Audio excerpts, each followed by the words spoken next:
The meeting hall on Concordia Prime Station was massive. Representatives from 47 different alien species sat in their designated areas. Some were tall, some were short. Some had scales, others had feathers or fur. They all had one thing in common. They looked down on humanity. Ambassador Hannah Park stood at the human section. She wore her formal diplomatic uniform, dark blue with Earth symbol on the shoulder. She had attended these meetings for 5 years now. 5 long years of being ignored, dismissed, and treated like a child. Today was different. Today, the Vorath Empire had an announcement. High Commander Velrak stepped forward. He was 8 feet tall with dark red scales that gleamed under the station lights. His yellow eyes swept across the room with barely hidden contempt. When his gaze passed over Hannah, she felt like she was looking at a predator. The Vorath Empire has made a decision, Velrax announced. His voice was deep and rough like rocks grinding together. The Outer Rim territories are unstable. Pirates operate freely. Trade routes are unsafe. This cannot continue. Hannah felt her stomach tighten. The Outer Rim included 3 human colonies. She knew where this was going.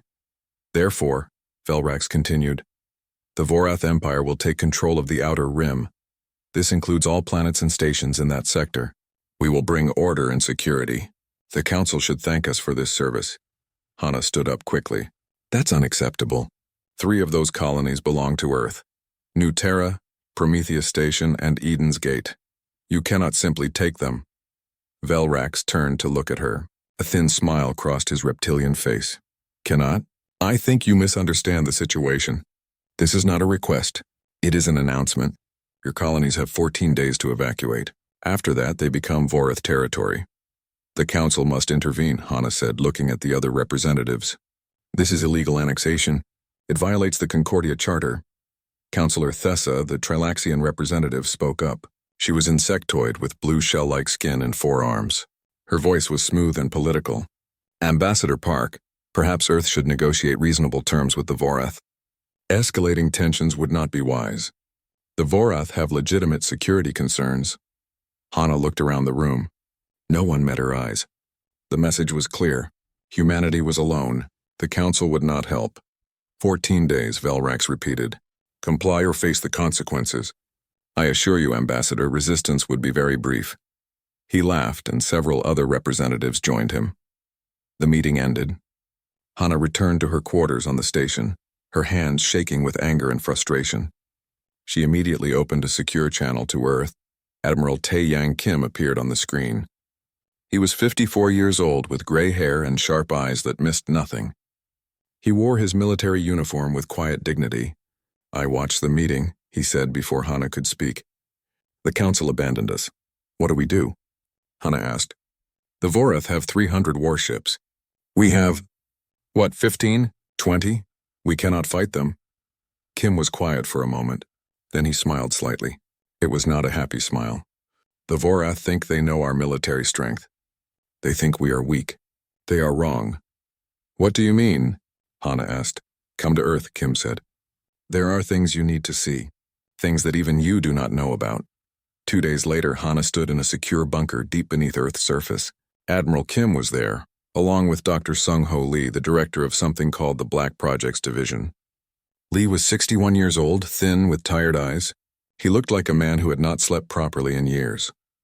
For 30 years, Kim began, we have been preparing for this day. We knew it would come. The galaxy sees us as primitives. As children playing with technology we barely understand. We let them think that. It was safer. He pressed a button. A holographic display filled the room. It showed the Outer Rim, but with thousands of red dots scattered throughout the space. What am I looking at? Hannah asked. Weapons platforms, Dr. Lee said quietly. Thousands of them. We have been placing them for 3 decades. They drift in space, completely invisible to standard sensors. Each one is autonomous, waiting for activation codes. Hannah stared at the display. But how? The Council monitors all military construction. They would have noticed. They monitor what they can see, Kim said. We built small. We built quiet. We built smart. Every cargo ship that went to the Outer Rim carried parts. Every mining operation placed platforms. It took 30 years, but now we have the most advanced defensive network in the galaxy. The Vorath just do not know it yet. Can we really fight them? Hannah whispered. Kim looked at her steadily. We do not want to fight. But if we must, we will show them what humanity is truly capable of. Send the Vorath our response. Tell them we reject their ultimatum. Our colonies are not for sale. Not for surrender, not for negotiation. Hana sent the message the next day. The galactic news networks exploded with shock and disbelief. Humanity was refusing? Little Earth, with its tiny fleet, was challenging the mighty Vorath Empire? It was suicide. It was madness. Velrax's response was broadcast across the galaxy. So be it. The humans have chosen destruction. In 14 days we will show them the price of arrogance. We will crush their colonies, destroy their fleet, and teach them their place in the galactic order. Captain Jiwoo Choi sat in the command chair of the UEDF Phoenix. She was 36 years old, one of Earth's youngest ship captains. The Phoenix was a stealth destroyer, invisible to almost every known sensor system. Right now she floated silently in the void near Prometheus Station. Captain, her tactical officer said, long-range sensors are picking up massive FTL signatures. The Vorath fleet is coming. Jiwoo watched her displays. 300 red contacts appeared, moving toward Prometheus Station in a dense formation. 300 warships. Each one was larger and better armed than anything in the human fleet. Orders from Admiral Kim, her communications officer said. Observe only. Do not engage unless Phase 2 is authorized. Jiwoo frowned. Observe only? With 300 enemy ships approaching? But she trusted Kim. He had never been wrong before. On Earth, in the command bunker, Admiral Kim stood before the massive holographic display. Dr. Lee stood beside him, his hand hovering over a control panel. The Vorath fleet is in position, Kim said softly. They think this will be easy. They think we are helpless. He turned to Lee. Show them the truth. Activate Phase 1. Dr. Lee pressed the button. Throughout the outer rim, in the cold darkness of space, thousands of dormant weapons began to wake up. Their sensors activated, their drives powered on, their targeting computers locked onto the Vorath fleet. On the bridge of the Phoenix, Jiwoo watched her sensor display in amazement. The space around the Vorath fleet suddenly came alive with thousands of new contacts. They had been there all along, invisible and waiting. Captain, her tactical officer whispered. What are those? Jiwoo smiled grimly. That, she said, is humanity saying hello. The first minds began to move. High Commander Velrax sat in his command chair aboard the flagship Dominator. Around him, holographic displays showed the 300 ships of his battle fleet. They moved in perfect formation, a wall of firepower that no known force could withstand. Approaching Prometheus Station, his navigator reported. Human defensive platforms detected. Count as 12 platforms. No ships visible. Velrax laughed. 12 platforms? Against 300 warships? The humans were even more pathetic than he had imagined. Prepare to fire on the station. If the humans surrender, we accept. If not, we destroy everything. Then his sensor officer made a strange sound. Commander, I'm detecting anomalies. Thousands of them. They just appeared from nowhere. There. The first mind struck before he could finish speaking.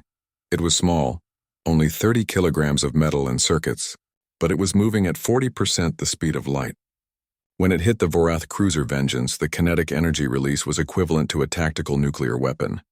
The cruiser simply vaporized, taking 2 nearby destroyers with it in the explosion. Evasive action, Velrax roared. All ships scatter formation. Activate point defense. But the mines were too fast. They accelerated from rest to combat speed in seconds, moving with impossible precision. The Vorath point defense systems designed to shoot down missiles and fighters could not track them. More impacts followed. Each one destroyed a ship, sometimes 2 or 3 if they were close together. In 90 seconds, 17 Vorath warships became expanding clouds of debris. On the Phoenix, Captain Jiwoo watched in amazement. She had known humanity had secret weapons, but this was incredible. The mines moved like they were alive, hunting the Vorath ships with cold efficiency. The Vorath are breaking formation, her tactical officer reported. They're scattering. That's what Admiral Kim expected, Jiwoo said. When they scatter, they move into the second layer. The second wave of weapons activated. These were different. They did not move or explode. They simply pointed at Vorath ships and fired invisible beams of concentrated gamma radiation. The beams passed through shields like they were not there. They passed through armor like paper. When a beam hit a ship, everyone inside died within seconds, their bodies cooked by radiation. The ships themselves kept moving, but they were now floating tombs, their crews dead before they even knew they were under attack. Impossible, Velrex screamed. Where are these weapons? How are they targeting us? Someone find them. His crew tried desperately to locate the source of the attacks. But the platforms were spread across millions of cubic kilometers, each one transmitting nothing, invisible to standard sensors. The Vorath could not fight what they could not see. In 10 minutes, 40 more Vorath ships went dark. On Earth, Admiral Kim watched the battle unfold on his displays. Each red icon that disappeared was a Vorath ship destroyed. He felt no joy in this. War was never something to celebrate, but he had known it was necessary. Phase 2 is ready for authorization, Dr. Lee said quietly beside him. Kim nodded. Send the signal to Captain Choi. She is cleared to engage. On the Phoenix, Jiwoo received the authorization with grim satisfaction. All right, people. Time to join the fight. Weapons free. Target enemy command ships. Let's send them a message they will never forget. The Phoenix and her 5 sister ships remained invisible as they maneuvered into attack positions. They carried a new weapon, something the galaxy had never seen in combat. Antimatter-tipped railgun projectiles accelerated to 60% light speed. The first projectile hit a Vorath dreadnought amidships. The antimatter warhead contained 10 grams of antimatter. When it detonated, matter and antimatter annihilated each other, releasing energy according to Einstein's famous equation, E equals mc squared. 10 grams of mass becomes energy equivalent to hundreds of megatons. The dreadnought exploded like a miniature sun. The flash was bright enough to see from Prometheus Station, 50,000 kilometers away. Fire at will, Jiwoo ordered. Focus on the big ones. 2 more dreadnoughts died in the next 2 minutes. Then a carrier, then a battleship. The human ships moved like ghosts, appearing only long enough to fire before vanishing again. The Vorath fleet tried to return fire, but they were shooting at nothing, wasting ammunition on empty space. Velrax finally understood the truth. This was not a battle. This was a massacre. His fleet was being destroyed by an enemy he could not see, could not fight, could not escape. Every tactical doctrine the Vorath had developed over centuries was useless against this invisible nightmare. All ships, he transmitted on the emergency channel. Retreat. Emergency FTL jump. Get out of here now. The surviving Vorath ships did not need to be told twice. They engaged their FTL drives, jumping away in random directions, abandoning damaged vessels and wounded comrades in their panic to escape. The Battle of Prometheus Station was over. It had lasted 47 minutes. The Vorath had lost 208 warships and over 70,000 personnel. Humanity had suffered exactly 0 casualties. As the last Vorath ship jumped away, the human weapons platforms went dormant again, fading back into the void as if they had never existed. The space around Prometheus Station was filled with debris and the fading glow of destroyed ships. But the station itself was undamaged. Not a single shot had been fired at it. Captain Jiwoo let out a long breath. Stand down from combat alert. Begin damage assessment. Send a message to Admiral Kim. Mission accomplished. News of the battle spread through the galaxy faster than light itself. The galactic news networks broadcast the sensor recordings from automated beacons that had witnessed the engagement. At first, most species refused to believe it. Humanity defeating the Vorath? Impossible, but the evidence was undeniable. Sensor logs from multiple sources confirmed the same story. 300 Vorath warships had entered the Outer Rim. Less than 100 had escaped. The rest were destroyed by weapons the galaxy did not even know existed. On Concordia Prime, the Galactic Council met in emergency session. Counselor Thessa stood before the assembly, her forearms gesturing in agitation. This changes everything. Humanity is not the minor species we thought they were. They have technology far beyond our estimates. Ambassador Hannah Park stood at the human section. For 5 years she had been ignored and dismissed in this chamber. Not anymore. Every eye in the room was on her now. You assumed we were weak because we did not show our strength, Hannah said calmly. That was your mistake, not ours. Earth does not start wars, but when war comes to us, we finish them. The chamber was silent. For the first time in galactic history, humanity had spoken, and everyone was listening. But in the Vorath capital, High Commander Velrax was not listening. He was consumed by rage and humiliation. He had led the greatest battle fleet in Vorath history to glorious victory. Instead, he had returned in disgrace, his fleet shattered, his reputation destroyed. He appeared before the Vorath High Command, demanding authorization for a new offensive. Not a limited operation this time, a full invasion. Every ship, every soldier, every weapon the Vorath Empire possessed would be thrown at humanity. Earth itself would burn. These humans are a threat to our very existence, Velrax argued. Today they destroyed 200 ships.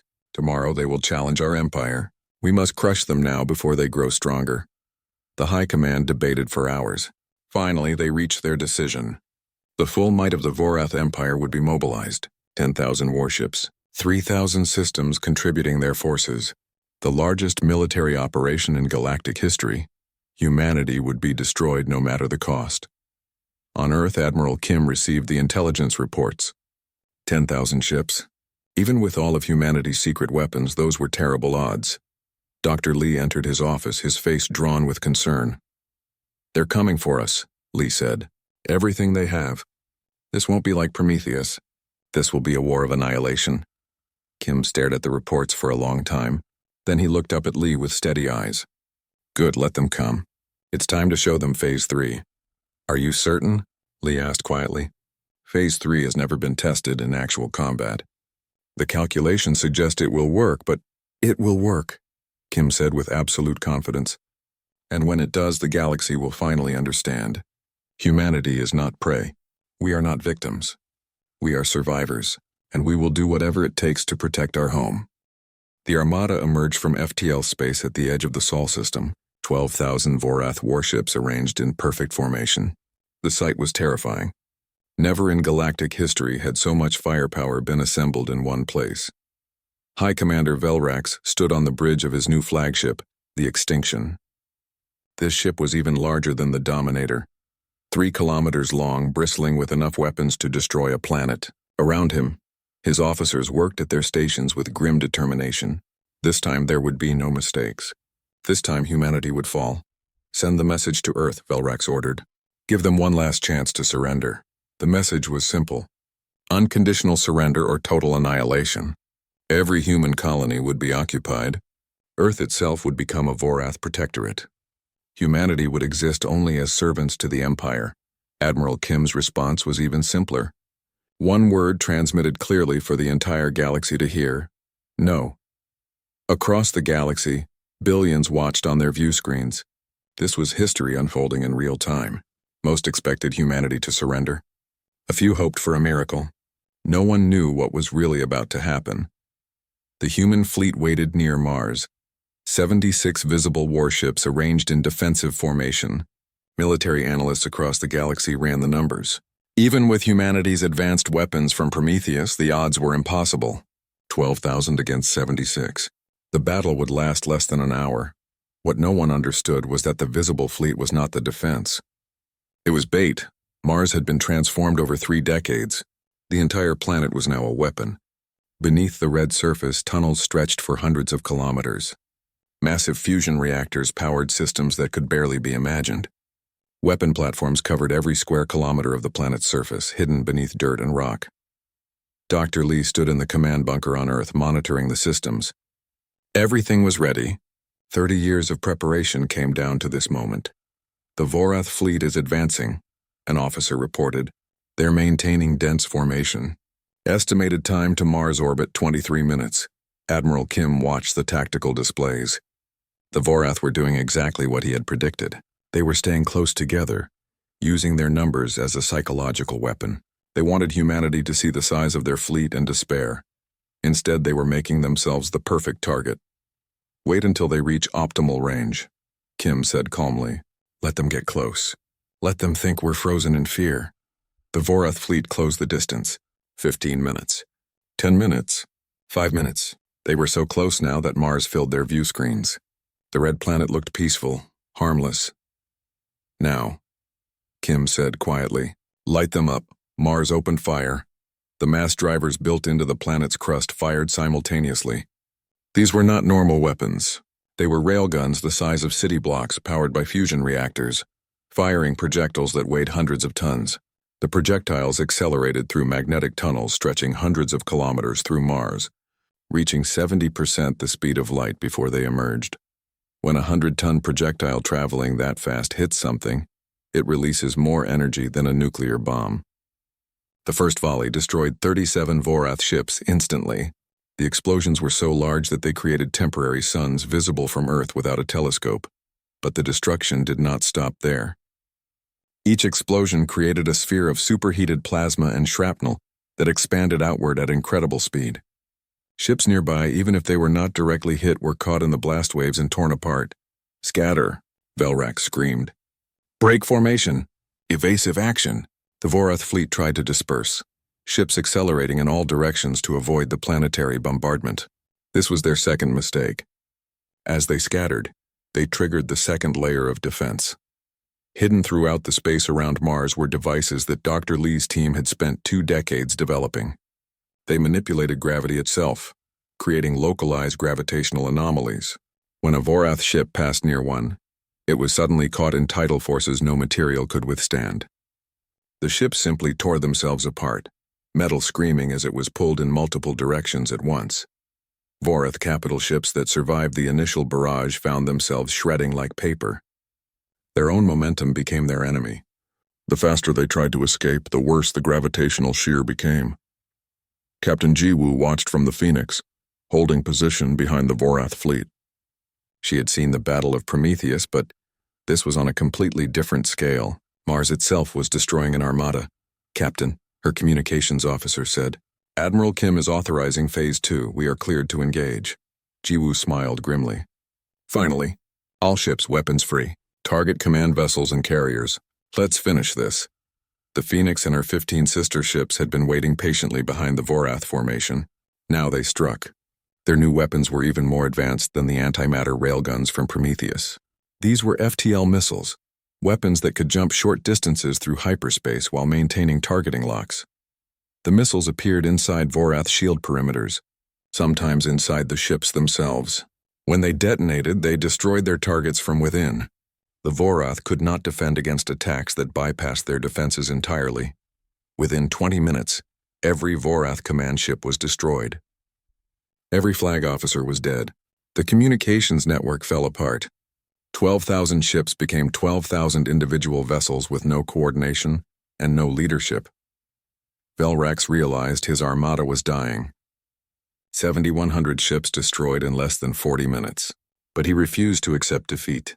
He would not return to the Vorath homeworld in disgrace again. If he was going to die, he would die taking humans with him.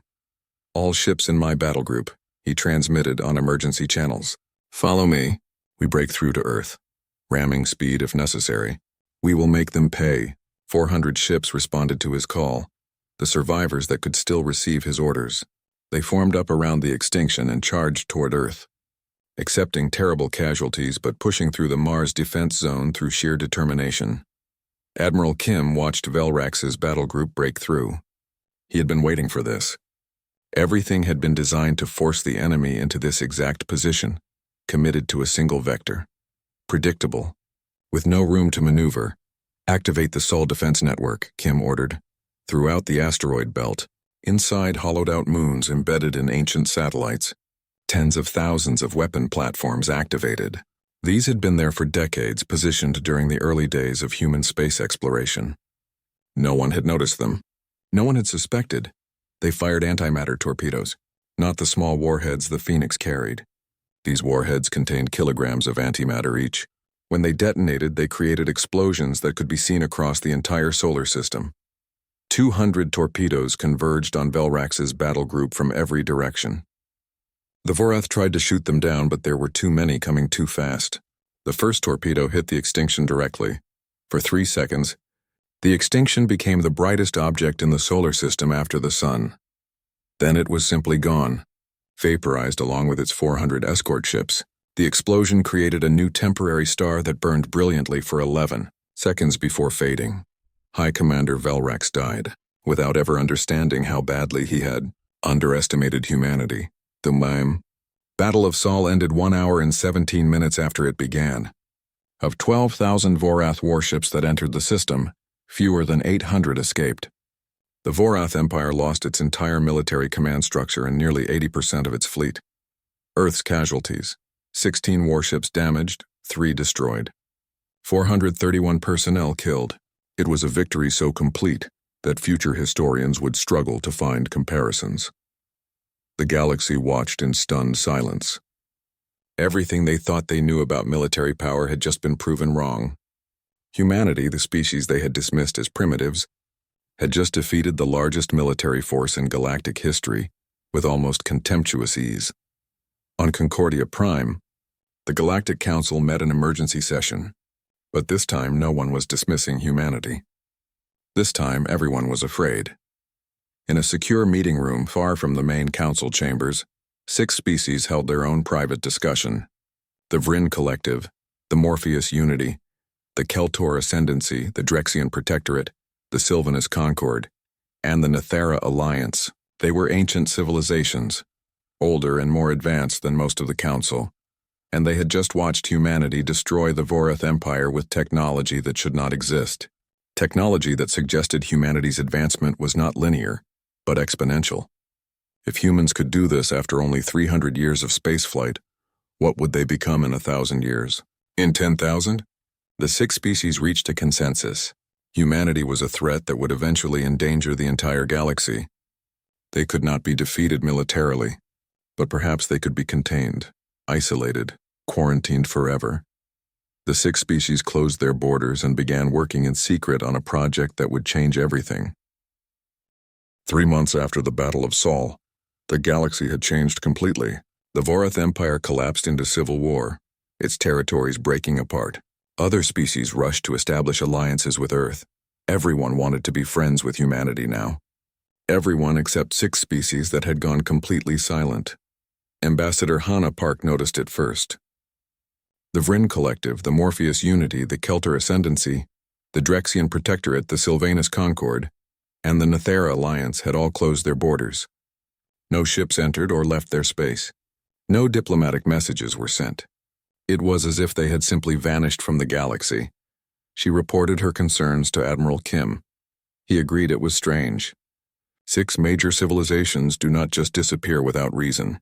He ordered increased intelligence gathering, but weeks passed with no useful information. Then Dr. Lee discovered something disturbing.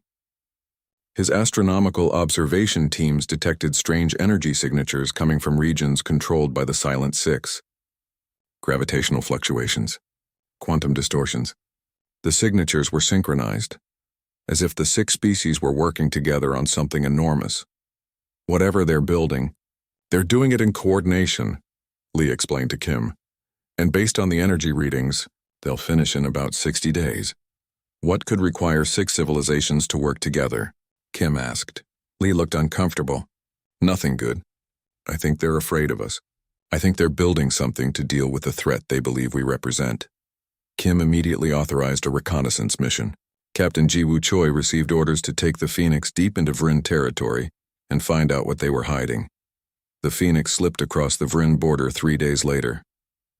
Jiwoo had never seen anything like what she found. Every system in Vryn space had been militarized. Every planet and station bristled with weapons. But these were not conventional weapons. Massive structures orbited key systems, each one hundreds of kilometers across.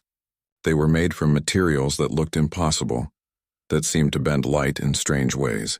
Jiwoo deployed sensor probes trying to understand what she was seeing. The data made no sense.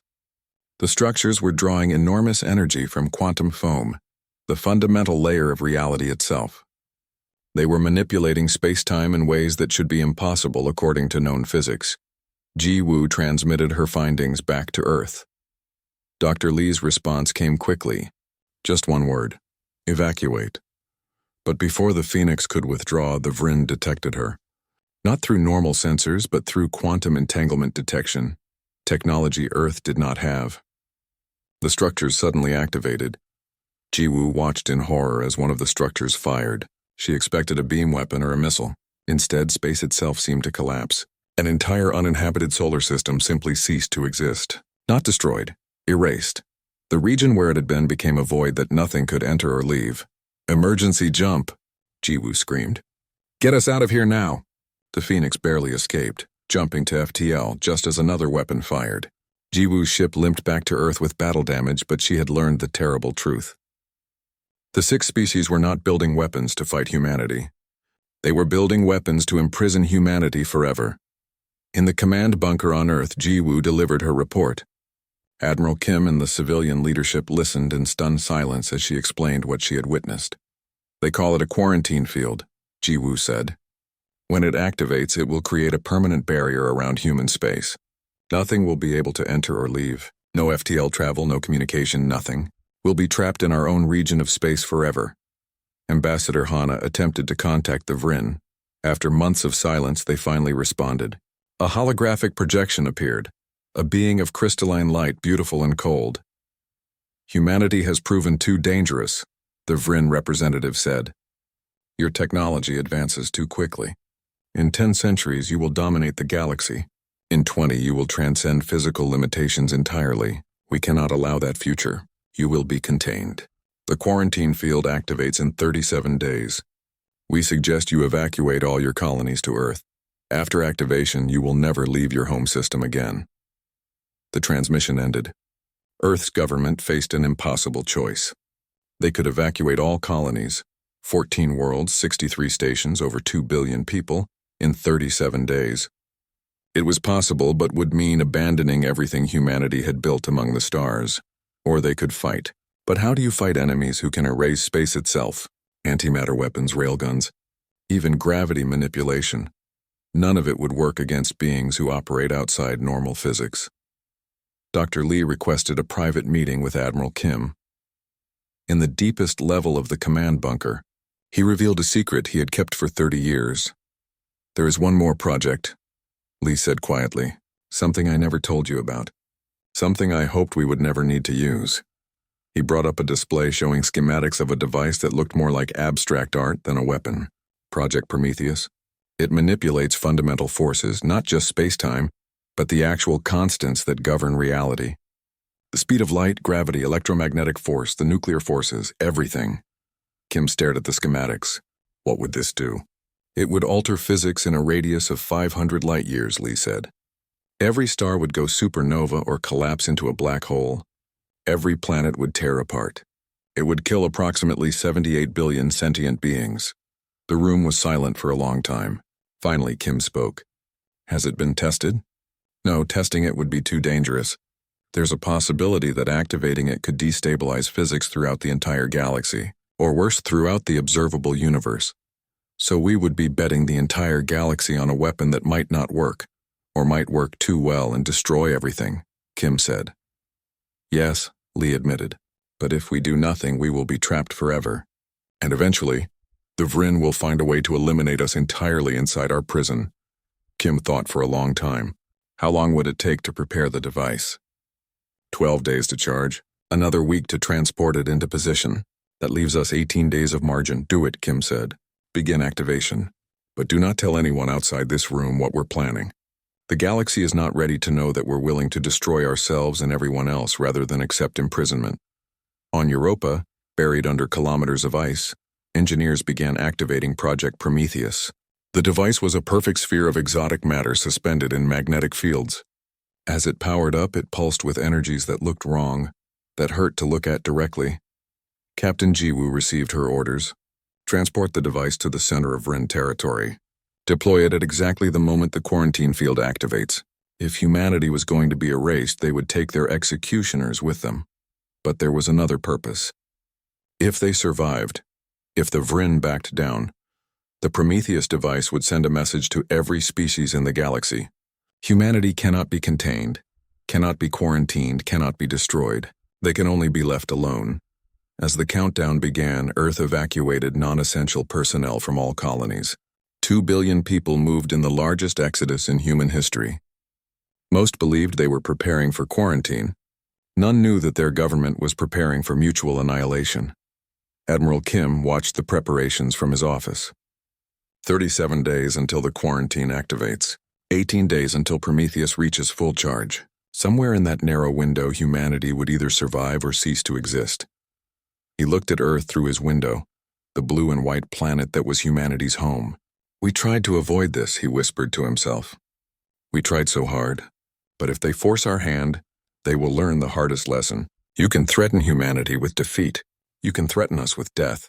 But you cannot threaten us with extinction and expect us to simply accept it. The Phoenix departed Earth carrying Project Prometheus. Captain Jiwoo looked back at her homeworld one last time, wondering if she would ever see it again. Then she engaged the stealth systems and disappeared into the void, heading toward Vryn space. The galaxy watched nervously, sensing that something terrible was building, but not understanding what. In 37 days they would find out. In 37 days the universe itself might change forever.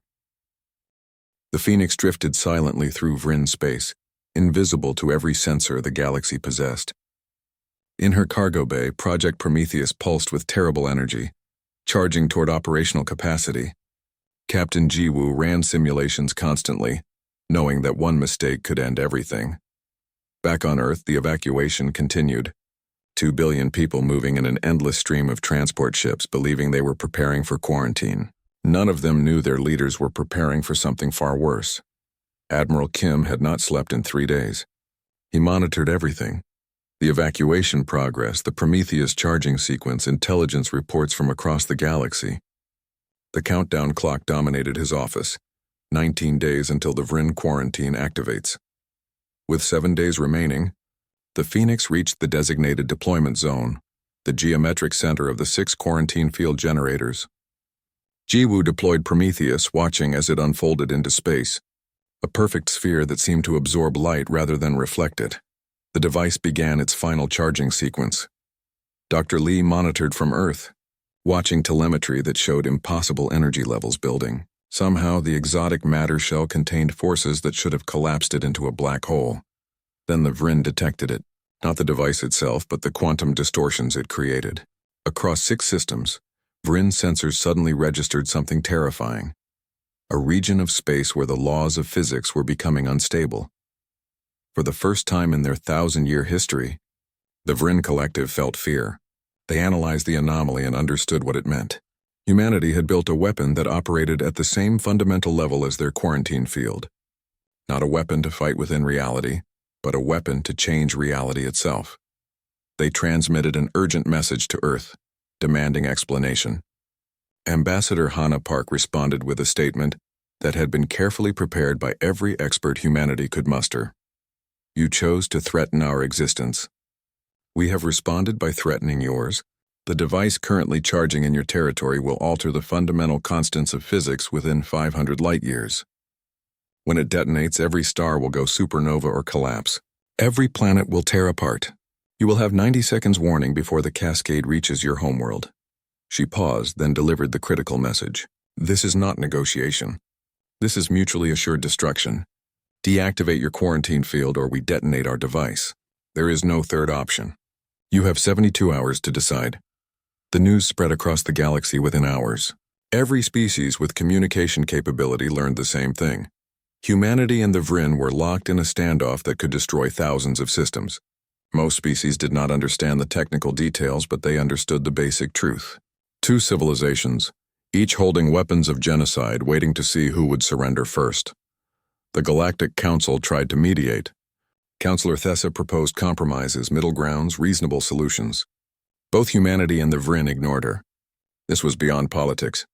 This was survival. The Vryn collective convened its ruling consciousness to debate. They had believed the quarantine was a permanent solution, a way to contain humanity without confrontation. They were wrong. Humans were willing to deploy a weapon that could destroy the galaxy, rather than accept imprisonment. If humanity would do this in response to quarantine, what would they do in response to actual invasion? What other weapons had they hidden? The Vryn realized that humanity could not be contained through force. Any attempt would trigger mutual annihilation. With 8 hours remaining until humanity's deadline, the Vryn transmitted their response. They would deactivate the quarantine field, but they attached conditions. Humanity must withdraw Prometheus, agree to transparency for future weapons development, and participate in a new galactic accord about existential weapons. Ambassador Hana reviewed the proposal with Admiral Kim and Earth's leadership. After hours of debate, they accepted, with their own conditions. Earth would participate in transparency protocols only if all 6 quarantine species submitted to the same scrutiny. Earth would withdraw Prometheus but retain the capability to deploy similar devices if threatened. And Earth demanded full council authority, not supervised status as a developing species. The Vryn accepted. Across 6 systems, the massive quarantine generators powered down. The structures that threatened to imprison humanity forever became silent monuments to a failed strategy. Captain Ji-woo retrieved Project Prometheus and began the long journey home. The device never fired, but its presence had reshaped galactic politics forever. The Phoenix emerged from Vryn space to find a galaxy transformed. Within months, the Concordia Accords were signed. Earth gained full council membership with veto authority. A mutual defense network was established, with humanity contributing advanced technology in exchange for other species sharing their capabilities. The galaxy did not become peaceful. Conflict still occurred, but the threat of extinction-level warfare receded. 1 year after the Prometheus crisis, Admiral Tae-Yang Kim retired from military service. His final address to the United Earth Defense Fleet was brief. "We won these wars not because we wanted them, but because we prepared for them. We survived not because we were stronger, but because we were willing to pay the price of survival. Remember that. It's the only thing that keeps us human." Dr. Sung-Ho Lee continued his work with the Black Projects Division, but with a new mandate: developing defensive technologies rather than weapons of annihilation. Project Prometheus was placed in permanent storage, sealed under protocols requiring unanimous consent from every human colony to unseal. Ambassador Hannah Park became Earth's first Galactic Council speaker, leading the Reformed Council through its transition from empire-dominated oligarchy to a more equal federation. She navigated the politics with the same skill she once used to survive condescension and dismissal. Captain Ji-woo Choi took command of the UEDF Exploration Division. The Phoenix was refitted as an exploration vessel, her weapons retained but supplemented with scientific equipment. The galaxy was vast, and humanity had only begun to understand its place within it. 5 years after the Battle of Seoul, a memorial was built on Mars. It stood in the shadow of the planet's largest mass driver battery. The inscription was written in every galactic language. Here, humanity defended itself not with joy but with necessity. We did not seek this war. We did not glory in its victories. We only ensured that the galaxy would never again mistake our restraint for weakness, our diplomacy for fear, or our hope for peace as inability to wage war. On the day of the dedication, representatives from 47 species attended. The Vryn sent a delegation. Even former Vorath officers came, no longer as enemies but as cautious allies. They stood together in silence, watching the Martian sunset. Admiral Kim attended as a civilian, standing apart from the officials. A young reporter asked if he had any regrets. He considered the question carefully. "Every day, I regret that we had to show them. I regret the lives lost on both sides. I regret that the galaxy could not simply accept our word when we said we wanted peace. But most of all, I regret that humanity's first major act on the galactic stage was warfare, when we had so much more to offer." The reporter asked what he hoped humanity's legacy would become. Kim watched the sunset for a moment longer. "That's not for me to decide anymore. I was a soldier. I did what soldiers do. I protected my people when war came. But war is not humanity's destiny. It's just the obstacle we had to overcome." He paused, then continued. "The galaxy hesitated when we unleashed our military might. Now let's make them wonder what we'll unleash when we commit that same energy to building instead of destroying. That's the legacy I want. Not the weapons we made, but what we do now that we don't need to use them." The reporter wrote down every word. The story would be published across 47 worlds, translated into languages that used sounds, colors, chemical signals, and quantum states to communicate. But the message would be the same. Humanity had proven it could fight. Now it would prove it could build. The wars were over. The real work was just beginning. On Earth, in the command bunker that had orchestrated 2 wars, the lights were being turned off for the last time. The weapon systems were being deactivated. The defensive networks were being scaled back to peacetime levels. The age of secrets was ending. Dr. Lee stood in the empty bunker looking at the dark screens. 30 years of his life had been spent in this place, building weapons, planning defenses, preparing for wars he hoped would never come. Now those wars were over and he felt strangely empty. Admiral Kim joined him. The two men stood in silence for a long time. "We did it," Lee said finally. "We protected Earth, we survived." "Yes," Kim agreed. "But at what cost?" "How many died because we were too good at war?" "They died because others threatened us," Lee replied. "We gave them every chance to choose peace." "They chose war," Kim nodded slowly. "I know, but knowing that doesn't make it easier. Come on, let's go home. This chapter of human history is over. Time to start writing a better one." They walked out of the bunker together. Behind them, the lights went dark. Above them, Earth turned peacefully in the void, surrounded by stars that no longer held threats, only possibilities. The galaxy had hesitated when humanity unleashed its real military might.